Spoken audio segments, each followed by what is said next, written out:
तो आप सबने Newton second law of motion के बारे में तो सुना ही होगा, जो कहता है the rate of change of acceleration is directly proportional to the force applied and in the direction of force. But मैं इसको मानता हूँ Newton second law of success.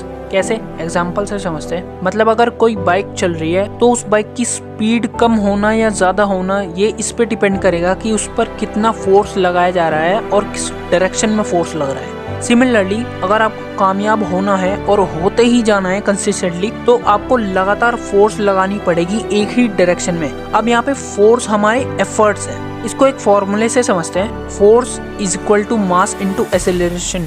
ये आपने 9th क्लास में पढ़ा होगा। अब फोर्स यहाँ पे क्या है? फोर्स हमारे एफर्ट्स है, मास हमारे ड्रीम साइजेस है और एक्सेलरेशन हमारा स्पीड ऑफ एफर्ट्स है। मतलब एफर्ट्स अगर ज़्यादा होंगे तो आपकी स्पीड भी ज़्यादा होगी और स्पीड अगर ज़्यादा होगी तो डेस्टिनेशन तक जल्दी पहुंच जाओगे आप। पर यहाँ पर एक चीज़ और मैटर करती है, दैट इज़ मास, यानी ड्रीम साइज। आपके सपने कितने बड़े हैं। अगर आपके सपने छोटे हैं तो फिर आप उतने एफर्ट्स नहीं मारोगे, फिर आपकी स्पीड भी स्लो हो जाएगी। बट अगर आप उनमें से हो जिनके सपने बहुत बड़े हैं और उनको जल्दी पूरा करना चाहते हो, तो फिर आप एक ही डायरेक्शन में लगातार एफर्ट्स मारने पड़ेंगे आपको। तो आप अपने सपनों को बहुत जल्दी पूरा कर लोगे और उस स्पीड को पकड़ लोगे जो कोई दूसरा चेज भी नहीं कर सकता। Alright, so I will see you in the next video. तब तक के लिए बड़ा खेलते हैं।